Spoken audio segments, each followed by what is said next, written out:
film theory, they will infect you Murder Drones lore. MatPat just dropped a brand new video 7 hours ago on Murder Drones, which is very exciting. I am willing to make a bet with everyone here before we start that this video will not have a theory. This video will just be summarizing the actual lore of Murder Drone. That's my guess. It's my call. I'm just guessing. If it actually has a theory, I'll be surprised. See what we got. Gather up your railguns and crank up your angsty teenage energy, because today we're covering something brand new. Yeah, brand new. Only 6 episodes old. Sweet, I'm open to new things, I guess. I'm talking about Murder Drones, one of the most popular animated series across all of YouTube. A series that has found a completely different, original way of communicating its story to us. Instead of using Like, I like a lot of it. I think Murder Drones is fantastic. I just binged the whole thing, but really an whole new original way to tell a story to us? Is he gonna say it's new and original because it takes place in the future and we have to figure out the past?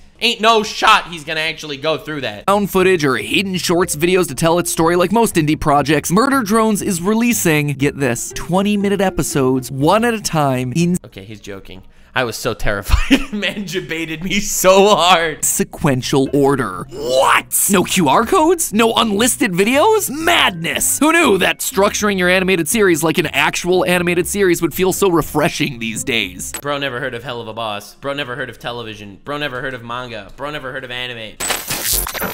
Hello, Internet! Welcome to Film Theory, the show that locked itself behind 3 layers of doors to hide from the watchful eye of the algorithm drones. You made a whole video on Hell of a Boss, and you didn't say hell. Or Has Been Hotel, you didn't say hell. You called it heck. You said it takes place in heck. You called it heck of a boss. And you call yourself protecting yourself from the algorithm? Bro, I'm out here saying, oh man, this whole video was a piece of pile of shit cum farts. And then YouTube, they don't like that. But you're hiding my brother. And ladies and gentlemen, today we're gonna absolute solve the world that is Murder Drones. Produced by Glitch Entertainment here on YouTube, Murder Drones tells the story of some teenage robots who have to save the universe from a rogue... Don't call them teenage. I've seen the porn. AI program. And for as much as I was just praising the series earlier for its straightforward content delivery strategy, it doesn't mean that the story is a purely linear experience. This show is filled with twists, flashbacks, and fourth wall breaks that keep you on the edge of your seat, guessing about what's gonna happen next. And that's not an exaggeration either. If you feel like he's just describing any story right now. He's like, it's crazy because it's episodic, but also there's flashbacks and twists. If you look away for 2 seconds, you stand to miss a hidden detail or clue buried in something as simple as flashing source code or a class presentation, which is where that was hilarious, that hero's journey thing. Come in today. Since this is a new series that I'd like to talk about moving forward, we are never talking about... Bro, he saw them getting views.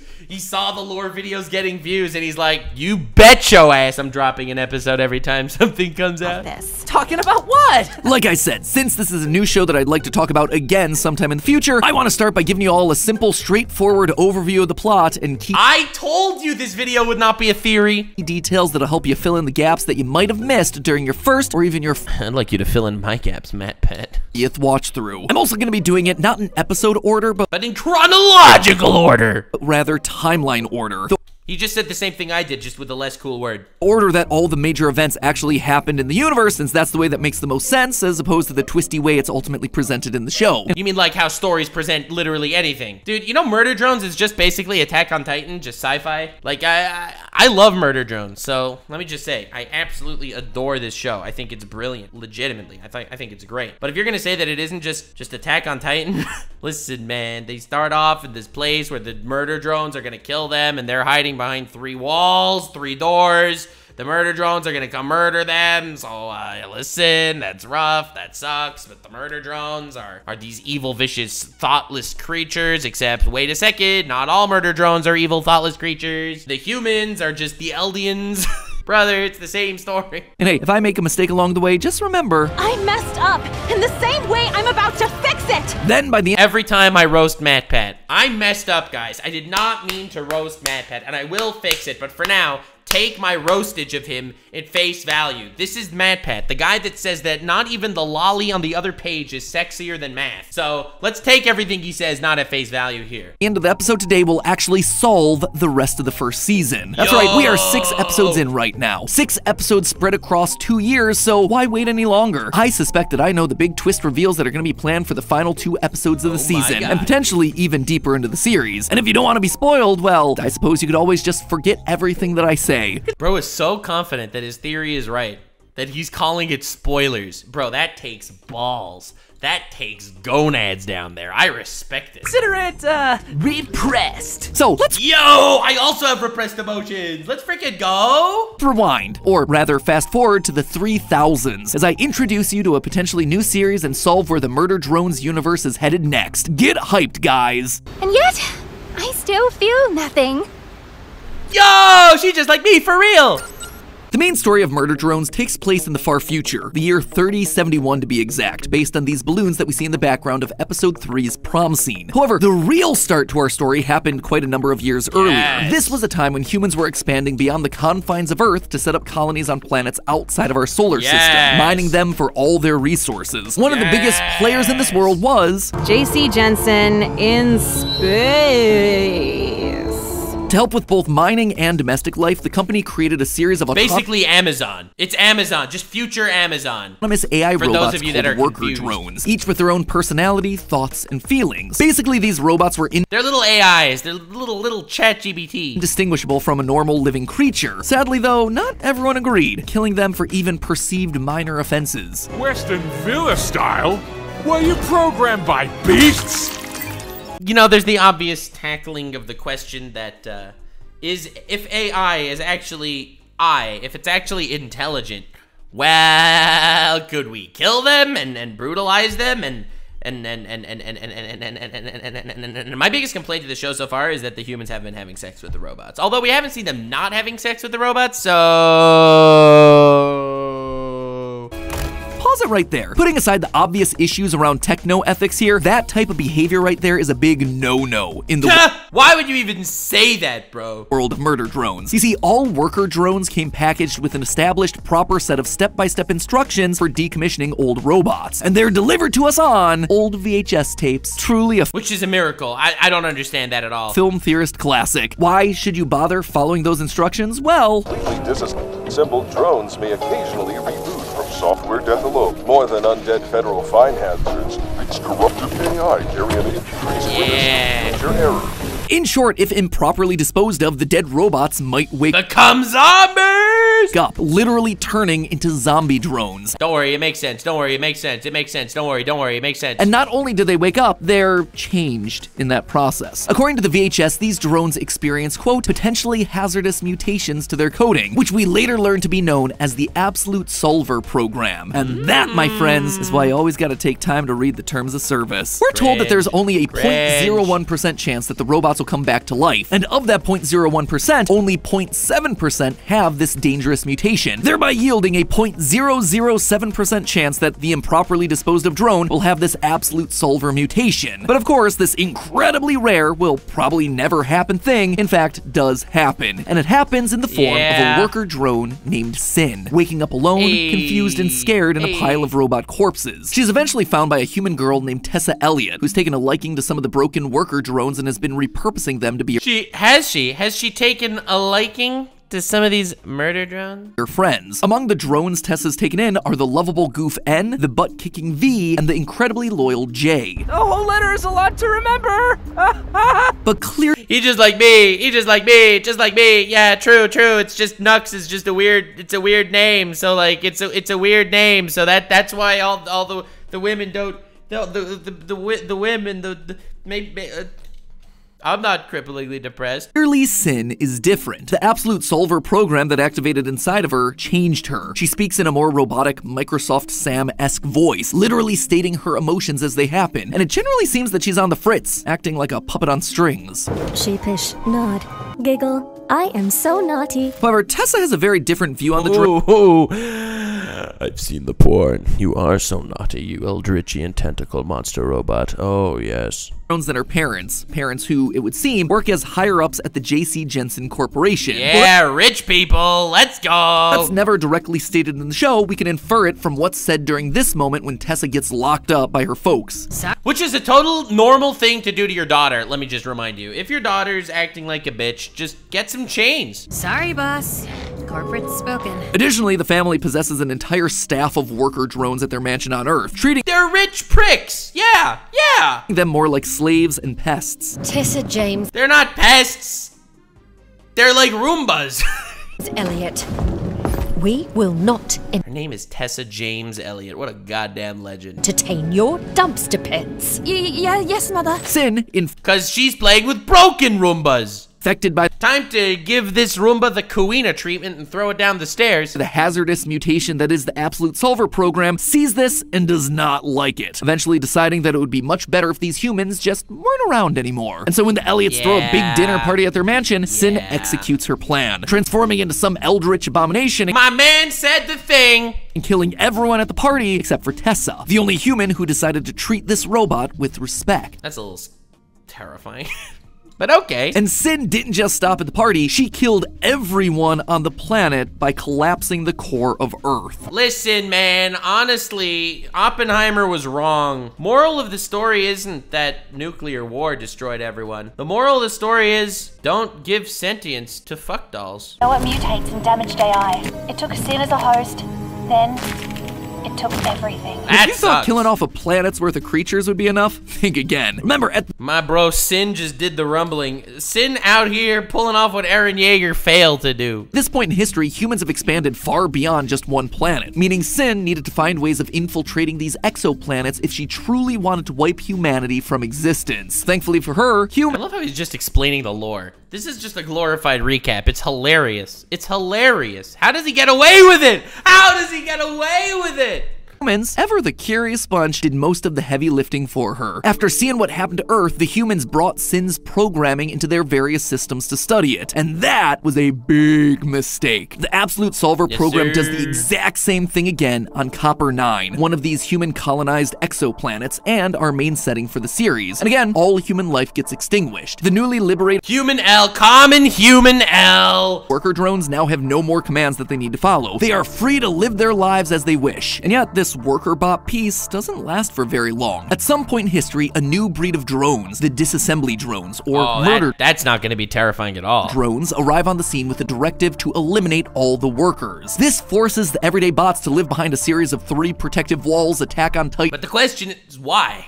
Why does he do that? Style. Yeah, Attack on Titan style! Though the worker and murder drones are told that this comes straight from the J.C. Jensen Corporation, we learn in episode 6 that that actually isn't the case. Instead, the murder drone massacres that are happening across various planets are being orchestrated by Sin for unknown reasons. Yeah, I love that there's so many mysteries in this show. They literally did such a great job. Sin disappeared on Earth. Boss ran away. We mutually disengaged. Her last known act was sicking you lot on the human exoplanets.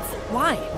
That's what we're trying to figure out, bozo. But that's weird, right? Sin initially— It is weird. It's a really good mystery because the whole story about the whole worker drones hiding behind walls, the murder drones are coming to kill the worker drones, and that whole shenanigan over there, none of it made any sense. Okay, so the worker drones are living in peace. Why kill them? That was the biggest question of the story, and then you realize that no, you were lied to. They were not sent by the humans to kill the worker drones. They were sent by something else. against humans because of their callous mistreatment of the worker drones. But now she's sending murder bots out to massacre the very bots that she initially worked to free? Why? Well, I suspect it's for recruitment. I suspect she's looking for the solvers. It's a numbers game. If the odds of the Absolute Solver mutation activating in a dead drone— Yeah, I would guess that literally in my reaction. Interesting thought. I thought it myself. is 7 in 100,000, they're gonna need to pile up a whole lot of dead drones in order to get a couple of Absolute Solvers out of the group. Sin wants to kill more and more worker drones, not because she's cruel, but because she wants to build her army. No, but also because she's cruel, callous, unthinking, and unfeeling. She is broken. She is a person with no thoughts, no pains, no emotion. She is me. More, the Absolute Solver mutation seems to get handed down between generations of robot families, which, yes— Yeah, genetics, baby! Let's go. I wanted to see the genetics takes. I knew he was going to get to that. How could you be a mom if you're a robot? Does that mean you have a robussy? Is a real thing in this— If he says robussy, I am literally never, ever talking shit on this man ever again. He's a god. universe. So Sin may just be looking to speed up natural selection of this super trait by weeding out all the worker drones who don't possess it. This would basically be the concept of robotic eugenics. Yo, he said the thing. Let's go. Get ready to clip this next section out for your MatPat out of context compilations, my friends. But you can't talk about murder drones without talking about vaginas. World War II. I appreciated my thing better. Sure. During World War II, the Nazis firmly believed in eugenics, eliminating quote-unquote undesirable genetic elements from the German population so that the ideal Aryan human could dominate. In order to create a race of Nazis were kind of horrible, now that you mention it. Genetically pure, physically fit human beings, Bro, if this man goes on like a 5-minute Nazi tangent, I'm gonna lose my mind. He used tactics like he centers himself saying heck of a boss, and he's gonna go on this whole Nazi eugenics rant. Like forced sterilization and selective breeding to ensure the quote-unquote positive genes were the more prevalent and circulated throughout the gene pool. By eliminating all the normal worker drones, it enables the absolute solver code to dominate and procreate, for lack of a better term. Beyond that though, Sin's motives remain unclear. Is it to build up enough of an He was hyping up going on this whole World War II rant down the rabbit hole, and he just for 4 seconds just literally reads the textbook definition, Webster's English fuckery of eugenics? Army to fight against the last strongholds of humanity? Is it because she's lonely and she wants more like her? Is it because Absolute Solver has actually been in control of her this entire time? Maybe she's a virus. Maybe the computer got an actual virus and it's not stemmed on the emotions that you as a human can, you know, relate to. And we're just gonna need more time to see what happens. Anyway, it's finally time that we cut to the actual events of the show. Yeah, it is here. Let's go! Where we cut back to the story of our characters as depicted in episode 1. Uzi, our main protagonist, is one of the drones unknowingly affected with the Absolute Solver, having inherited it from her mother, Nori. Inherited? Does that mean Nori had more action than me? Sadly, Nori was killed by the murder drones soon after Uzi's birth. I do not think it was that easy, all right? I am calling cap. I know that's what the story said. She died, murder drones, whatever. No way that just happened. You don't kill some main character's mom off screen in a way that no one remembers it. Now a teenager, Uzi is full of rebellious teen spirit, annoyed that the workers have hidden away from the murder drones rather than fighting them head on. So yeah, she's gonna Eren Yeager this bitch. Armed with a homemade railgun, she ventures out of the safety of the doors and meets N, V, and J, Tessa's drone army that she rescued so God, I love N. Bro, this cast is fire. The whole cast is just fantastic. Many years ago. And now the murder drone squad tasked with slaughtering the workers of Copper 9. Except there's one problem with this. By the end of the episode, Uzi's Absolute Solver has activated. Just can't wait to murder all humans. Classic robot stuff. I hope they're sitting pretty there on Earth, because we're coming for them. As we're getting— That wasn't the Absolute Solver, that was just being an edgy teen. Yes, maybe that edginess activated the solver a little bit. I saw the yellow glitch. I saw it, bro. But she's going through a phase. She's just doing cool teen stuff. No. I don't like the idea that the solver's been mind controlling these actions. I think that she is tapping into the solver thing. Her ending, blink and you'll miss an Sin is just Andrew Tate. important line of code flashing on Uzi's eye visor. It says Absolute Solver string equals false before quickly switching over to true. Yep, our main protagonist now has herself a penchant for human genocide, which again, let's go! Freaking love humans. Feels weird since Uzi didn't die. Corrupts but not controls. Agree, I'm with you. I hear. How could the now that she has the solver, she can finally break out the Matrix, bro. She could finally do that. Absolute Solver program have activated inside of her if she needs to have been a zombie bot for it to have activated. Well, remember the code for these drones functions a lot like DNA, meaning that their programming can be handed down between generations. It seems that Nori, the mother of Uzi, passed it down to her daughter in the same way that human parents pass down hair color or some other disease or trait. And I love diseases. And when passed down this way, Absolute Solver doesn't require death to activate. So Uzi teams up with the disassembly drones to solve the mystery of what's actually going on. Looking for clues around Copper 9 eventually leads the gang to a place called Cabin Fever Labs, an old That's not terrifying. Jensen facility. This place is filled with a lot of interesting details. For one, the show makes it canon that despite killing all humans on Earth, the doggos are in fact alive. Okay, but are you taking that seriously though? See, sometimes a plot hole can be a great thing. Also at this place, we get ourselves a tiny hint about a new character. As Uzi's exploring the Cabin Fever Labs, she picks up some paperwork that talks about decommissioning a particular worker drone named S010011X01. We don't get an official name for the drone, but based on the way that this series turns serial numbers and names, the fans have dubbed this character S. You could argue that this is just a random sheet of paper, but I don't think so. This clue about an S— No, not a random sheet of paper. Drone happens in the same episode where we learn about the insane things that Uzi's mom used to say before she went full Absolute Solver. She was always all, build doors against the coming sky demons. The singularity awakens. beast! Look at this cool S I can draw. Nani? Sky Demons, Singularity, Cool S. More S things. Lots of S things!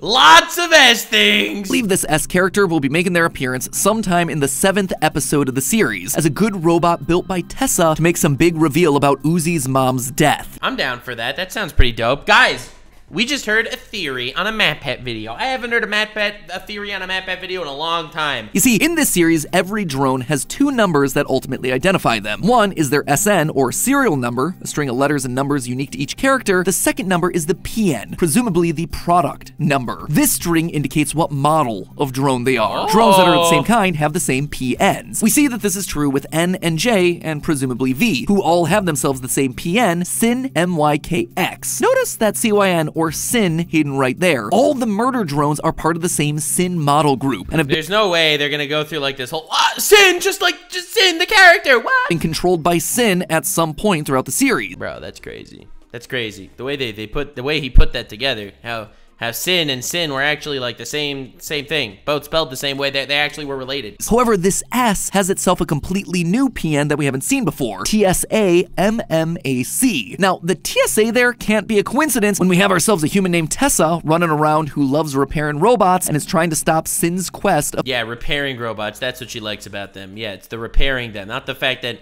she wants to freaking have sex with N every time he sees him. Absolute domination. In addition, I believe we'll discover that S was a friend or colleague of Uzi's mother, Nori. How can I be sure? Well, in episode 3, we're shown Nori's security badge, which shows that she used to work at Cabin Fever Labs. The same is true for Eva, another carrier of the Absolute Solver corruption. Another really interesting whole situation over there. And wouldn't you know it, but Cabin Fever Labs is the same place that Uzi found the document about S. He made that sound like it was such a big theory. Like, what a coincidence, the Cabin Fever Labs is the same place she found this S person that the mom used to work at. My dude made this sound like what a freaking dope connection he just made, connecting the S from the page to Nori, who used to also work in this. They literally figured all that out at the same exact time. It was like, oh, S, oh, Nori worked here, oh, Eva.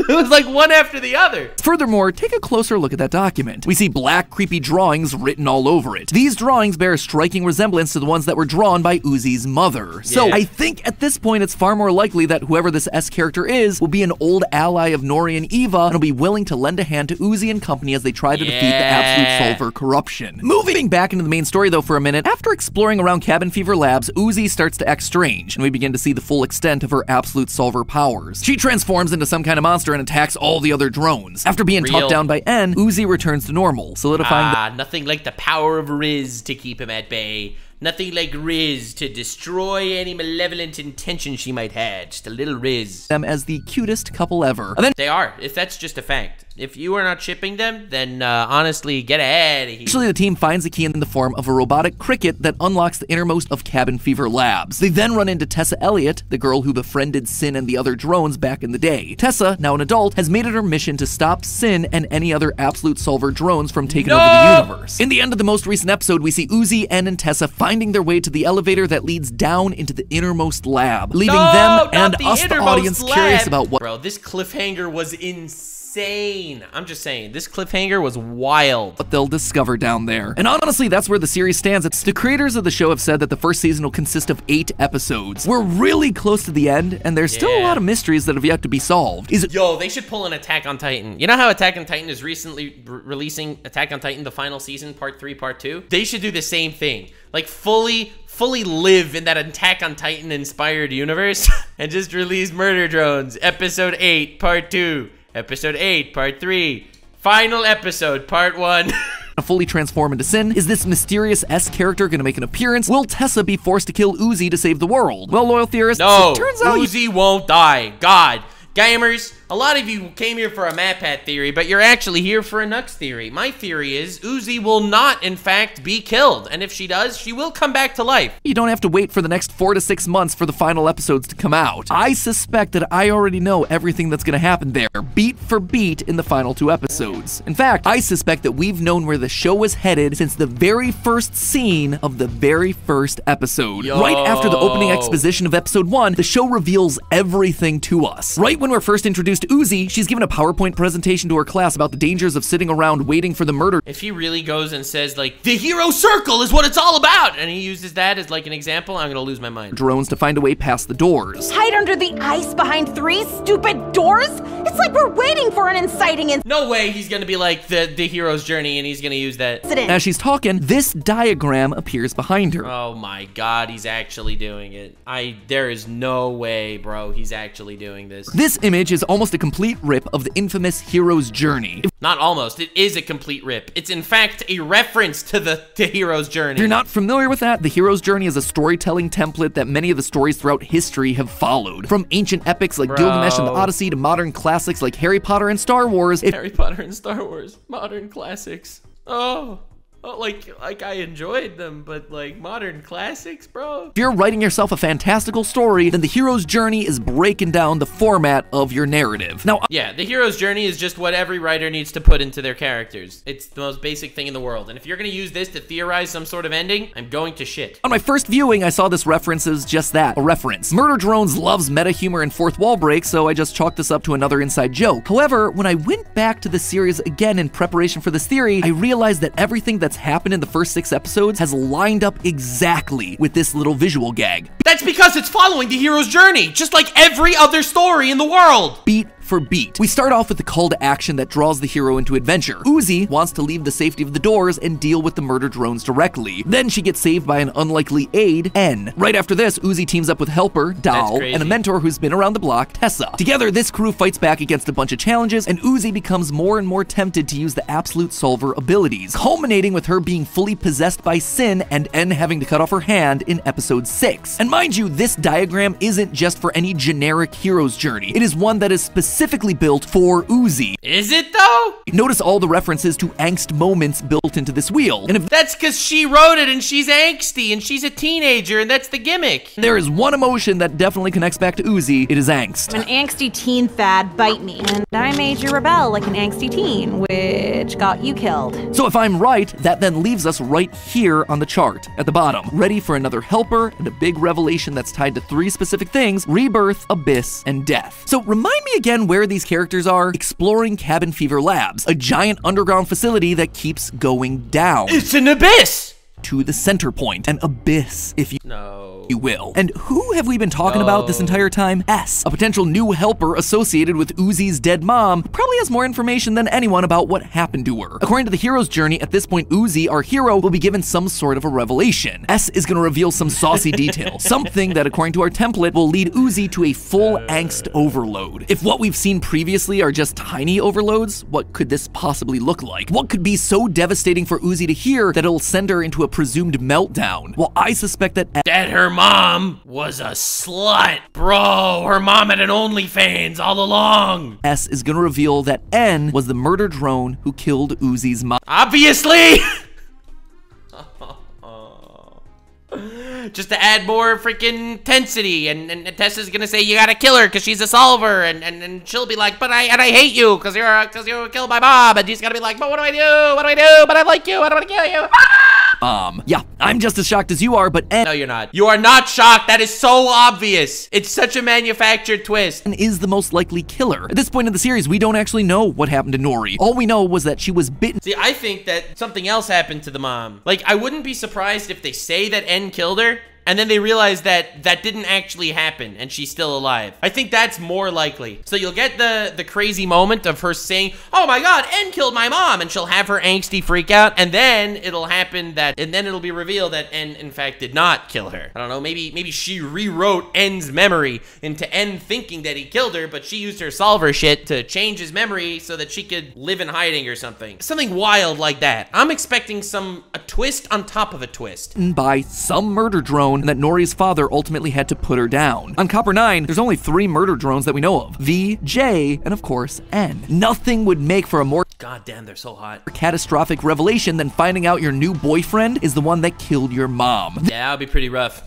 But then again, her mom was kind of an asshole, so I don't know. This devastating news will be too much for Uzi to handle, and she'll fully succumb to her absolute solver powers, going full angst overload. Then, after being saved once again by En and the crew, Uzi will atone for her sins and make her mission for Season 2 clear. Defeat Sin, stop the absolute solver, and end the cycle of violence that prevents humans and drones from living the peaceful lives they want. So, there you have it, my friends. That just sounds too cushy and squishy and nice. There's no way. There's no way this man just said, like, a basic story beat and called it a theory. Did he just say, I solved Murder Drones? Spoilers! This theory's so good. Spoilers! Murder Drones is gonna have a happy ending. Uzi is actually gonna go through a traumatic event, and, get this, guys, she's gonna overcome and atone for that traumatic event. Murder Drones, the plot so far, as well as a solid hypothesis or two on where it might be headed in the final episodes. Bro, your hypothesis or two on where it heads in the final episodes are just emotional moment, overcoming emotional moment, happy ending. The season. How am I so sure about this? I guess you could say after of Easter eggs, narrative logic, and a whole lot of watching other forms of media. Did he just call it Easter? He did not show a single Easter egg in this whole video. Yeah. You know, stuff like movies, TV shows, and of course, anime. Oh.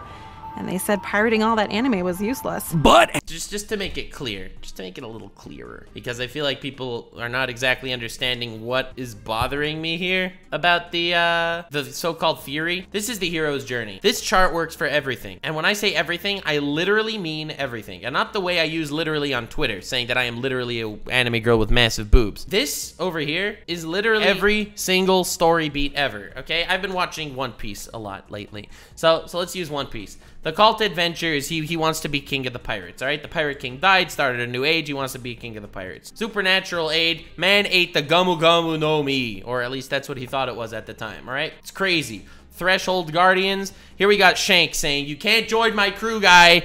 Dude, bro, you cannot join my crew. If you join my crew, shit'll happen. That'll be crazy. Threshold, beginning of transformation. This is when Luffy grows up. He shows up in Alvida's ship in a barrel. Things are crazy. Helper, he meets up with Zoro. Damn, that's wild how he met up with Zoro like that. That was actually kind of insane.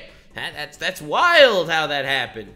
Mentor. See, throughout the story, Luffy keeps meeting villains, especially that get him to keep one-upping himself and get him to keep improving and all that. He also met up with Garp at some point, who told him how he needs to start grinding and all that shit. Anyway, challenges and temptation. You see all this stuff? This right here is all of the crazy arcs in the middle. You got Alabasta, you got Skypiea, you got freaking Ennis Lobby, you got Marineford. All that fun stuff. Man he knows that Ace is in prison. He meets up with Rayleigh at some point, and stuff is going wild. Mentors Rayleigh, yes, he meets Rayleigh here. This is literally right before the rap line, I forgot. Literally right before the grand line, he meets Rayleigh. That's crazy how it fits right there. Keeps going, shiz is going nuts. Abyss, death and rebirth. Oh my god. And by the way, this helper over here, the second helper, all these challenges and temptations, this is all the grand line arcs, right? Here, helper, that's Boa Hancock. Shit's going crazy. Boa Hancock helps him get into Impel Down and all that. Lucky he found that helper over there. That was wild. And Impel Down, he finds Jinbei, another random helper guy. What a coincidence. Abyss, death, and rebirth. Here you got the Abyss. The absolute darkness and depravity of the series. When Whitebeard and Ace actually die. They get killed in the Marineford War. It's crazy. Luffy is completely heartbroken. He is in a state of death. He doesn't even know if he can continue. However, rebirth. He will get up. He will keep fighting. He will keep doing his shit. We keep moving. We are in the new world now. Transformation. He goes through his incredible training process for years in the time skip with our boy, what's his face? Rayleigh. Man is going through that transformation. It's all crazy. Atonement. Bro literally had the, what's it called? The Wano arc, right? He went through a whole bunch of crazy arcs, fighting emperors and all that stuff. Atonement here, he's living Ace's dream. He opens the borders of Wano for the first time, something even Ace couldn't do. He's joined up with his crew. He has saved people, and he is now on to the return. Back to the Mary Joie or whatever, the final war. So saying that a whole theory is just explaining the finale here, you can't say that the hero's journey is explaining what's gonna happen later in Murder Drones, saying that there's gonna be some traumatic event over here. That's just stories. That's not a theory as to what's gonna happen specifically in Murder Drones. Trying to label it a theory, and to all the people in the chat that were saying, but Nux, he's right, it is, they're going into the lab, that is the abyss, the death and rebirth, it is a prediction. It's not a prediction. That's just basic story writing. Hey, that's just a theory. Yeah. A film theory. Yeah. And cock. All in all, it was a good video though. Like, I know it's obviously not so much of a theory, and I'm a little less impressed per se. But, yeah, it was a good video. It was definitely a good, like, lore recap and strong hypotheses, albeit as general as they were. Like, subscribe, and follow me on Twitch. Stay weird, fam.